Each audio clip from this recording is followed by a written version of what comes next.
there's a lot of people out there that are saying, I do marketing, I do advertising, web design, SEO, whatever it is, pay-per-click. I'm going to make you at the top of Google rankings. What makes you different from everyone else? Yeah, so we have a lot of things. And I mean, our industry, like your industry, is so crowded. Yeah. It's so crowded, and there's so much work to go around too. So we've grown. We just, looked at our company financials. We did 25% revenue growth this year, and we've done historically like 60, 100% for the past 5 years. And the thing that keeps people coming back to us and having them drawn to us is there's quite a few things, but it's really the team and the culture. And there are so many wonderful companies and agencies like Mike Thomas, for example, like love you guys here.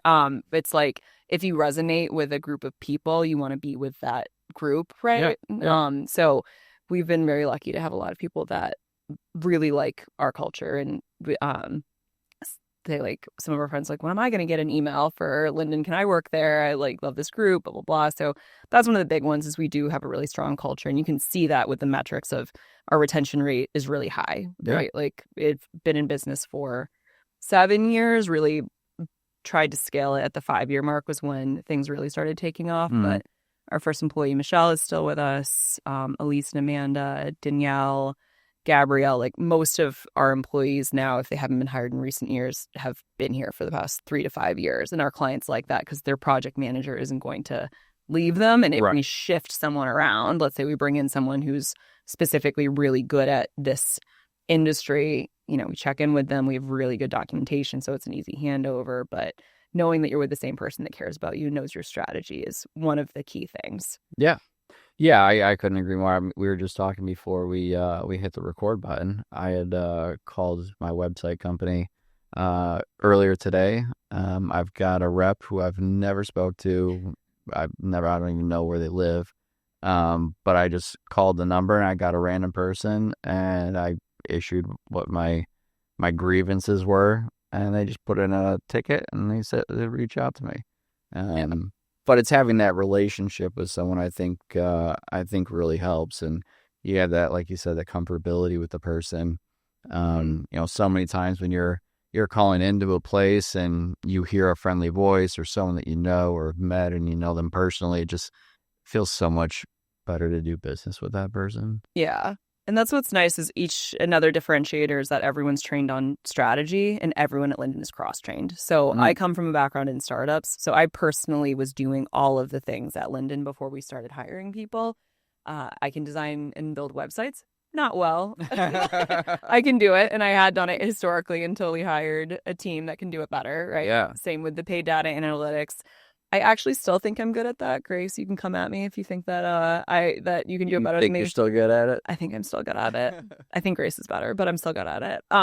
And like, was doing all of that, was doing the organic social media for us, which also we have a team now that's much better at it. But because I'm trained in all of those things as we were bringing people in, and when you're smaller, we went from 2 to 20 in Wow. 7 years and like 3 to That's wild. 25. Yeah. So I'm big believer in the cross training because then you can see from a client's lens, be proactive about their strategy to say, I've had clients where I was running Google ads for them. I'm like, this is your budget. This is where you're at right now.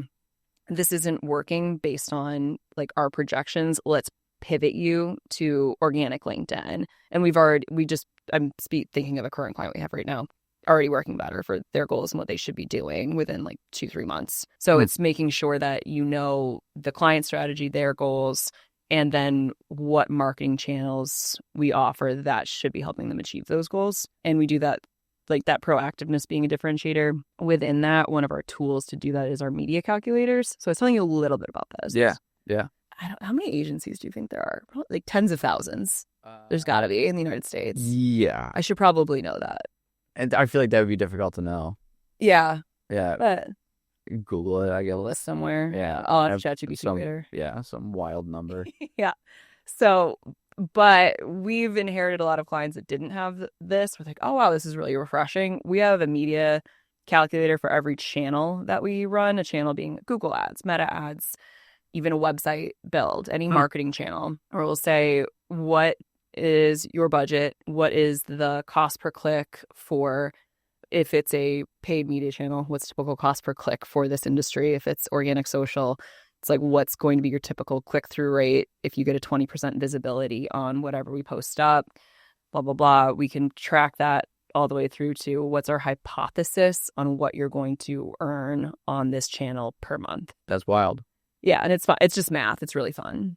Huh. Yeah, but it's doing research, looking across the, we build over 110 clients this year, and look, we have access to most of those data sets to be able to say, this is probably what you're going to get.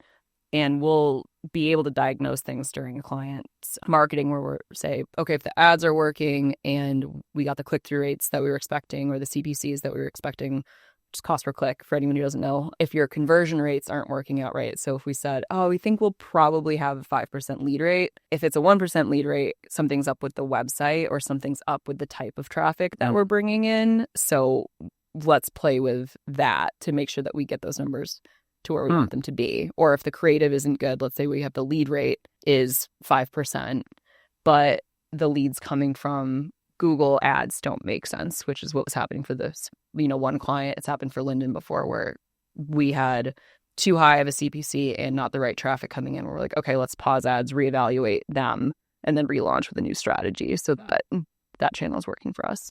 That's fascinating. First, I've never heard anyone say it's math and it's fun.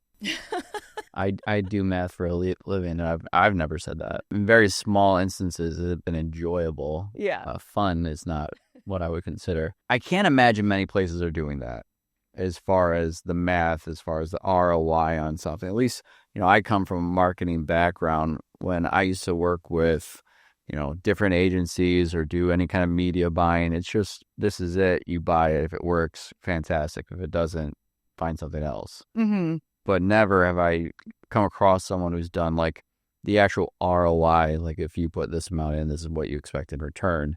Do you see that a lot in this business? Rarely.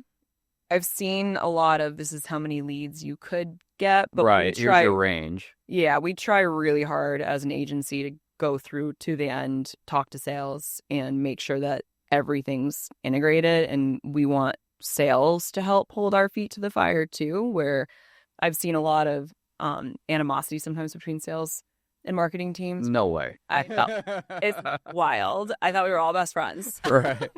Marketing has this brilliant idea, and sales is like, I've got nothing. Yeah, right. But yeah, we work really closely with all of our client sales team to say, like, I've had be like, Will Smith just closed and like came into your website. Did you call him? Like to that level where sometimes we'll, wow. I've had my employee Will the other day, we're working on a legal campaign, and one of the clicks in legal, like, can get to like $400 a click to get one of your, like, yeah. So he's like on a call with a client being like, hey, can you just make sure that converted? Because otherwise I want to like pause that keyword, because we need to make sure the ROI was there. It's like, it was the right keyword. It looked really good. It's like, okay, John Smith came in, make sure he gave you, his business so that we know that this is a pricey click. Yeah, exactly. And we could like accidentally. It was pretty specific. I don't think so. Yeah. We do that for websites too, though. So you're saying you want to work on your website. We've run scenarios for clients when they come in to say, how much should you spend on your website? And I'll say, okay, for the size that it's at, it's probably going to cost about $20,000. Right now, your conversion rates, you're getting, let's say, 20,000 people to your website a month. And if you have a 1% conversion rate, can we, with a new website, get that up to 5, which is the industry average? If we can get up to 5, then you'll make $100,000 more per month. So that makes sense. Or run it out to say, if we have to spend $100,000 on that website, then you would make the money back over the course of 2 to 3 months after launch. So we'll run different scenarios for people to say, this is what's likely to happen. And we've seen that with our own site. Obviously, like, we didn't pay for it with cash. I paid for it in labor with our team. Right. But we had to pause all work for clients on one employee to get it done in a month. And I've seen that, pay off in dividends by the SEO and the types of clients that we're getting in, and say, I know we had an ROI on that. Wow. That's awesome. Yeah. I mean, from our experience. I help with the marketing right now. I've tried to take my hands off of it a little bit. Um, but especially in our business, it's so competitive, like you had mentioned. I mean, I could throw a rock and hit another advisor's office from our office.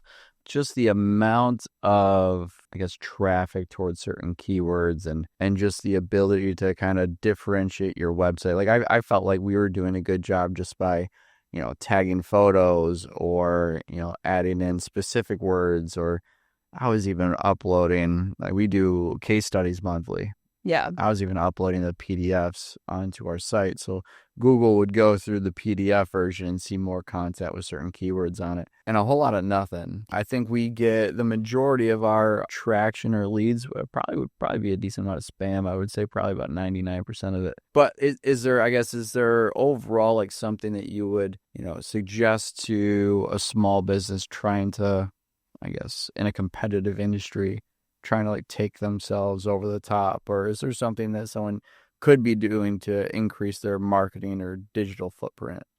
Yeah, I really like with smaller businesses, so sub $1 million, especially a year in revenue, is trying to focus more on that word of mouth, high touch digital marketing strategies. So for me, I come from a lens of my mom's a real estate agent and one of the most successful in the country, and I watched her build that business when I was a kid, and it's like Shout out mom. shout out mom, she's badass. Got so many sales lessons, and then just sitting in the car as a kid being like, oh my gosh, that was fire, nice job, mom. Isn't that awesome? Yeah, Just like little lessons you learn as a kid, you don't realize you're really learning. right, yeah, it's crazy, it's super cool. So very fortunate for that, but it's like I know how powerful word of mouth is and just doing a good job for your client. So I scaled my business to almost $200,000 with a, shitty LinkedIn, no website, and just people saying this woman knows what she's doing. And it's just figuring out that's not scalable, right? Like that's great. Right. But how do you scale that? And that's through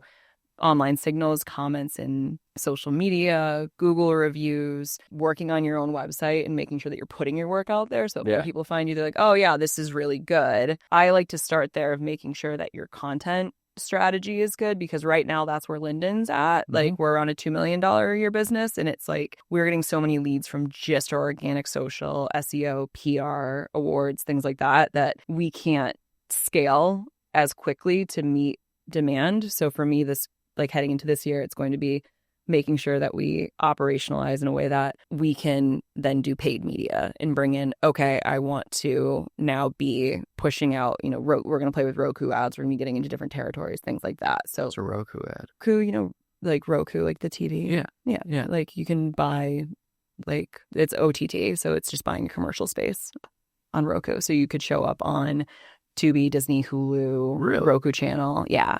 I didn't even know that was a thing. Yeah, and what's really cool about Roku now is I actually really love our sales rep over there. His name's John Williams. Shout out John Williams. Oh, John, we're shouting out a lot of people today. We're shouting a lot. Well, yeah, you can like click to call from a Roku ad with your remote. So let's say like you're watching a football game. This is a little annoying. I can't specifically say to Roku like, hey, I want to show up on the Bills game. Right. Which, by the way, like even for a local ad placement's over $30,000 for a 30-second spot. So Woof.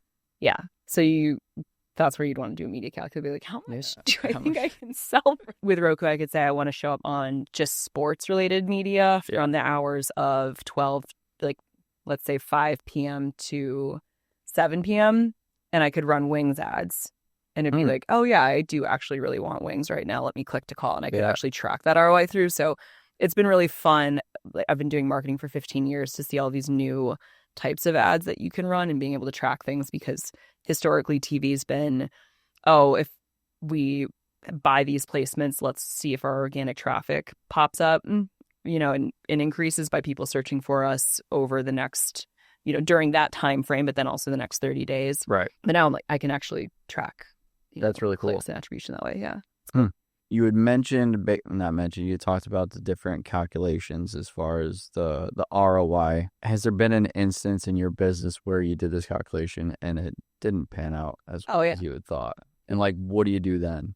it's life. It's going to happen, Yeah. right? Like, Yeah. yeah. Yeah. Not everything's perfect. Yeah, you kind of sigh and like, oh, maybe we should try something else. It was fun. I had one guy come in. So he was like, I have been buying Google ads periodically for the past 10 years, and I feel like I'm throwing my money away. I'm like, okay, well, let's look and see. I didn't have tracking or stats for the past, 10 years that I've been running them, but I was like, let's make some guesses. So said if you're spending $1,000 a month on them and it was a POS system, so like competing with someone like Square. It's buying point of sale software. Cost about $12 a click for that. So you would be getting about 100 people in, and his conversion rates were about 1% for getting somebody to like start a trial, I think, or become a purchase. I think it was 1% for a purchase. Basically, then we saw, okay, if that's what your current conversion rates are, that's what you'd be spending to get those people in. Right. You would be earning it's 20 cents on the dollar that you were giving Google. So every dollar you have to Google, you get 20 cents back. Yep. And I was like, yeah, you should never do this. And don't pay me, don't pay anyone to run Google ads for you. And instead, what you should do is if your conversion rate's at 1%, focus on what can we do to the website to get it to 5%, because he had so much great reviews on Captura and all this organic traffic coming in. I'm like, you can focus on instead making your landing page better, which he had the internal resources to do. And that way you don't have to spend money on an agency. But sometimes it works out really well to go the other route. Like, it's just math. Yeah, it's just math. It's fun. It's just math and it's fun. Yeah.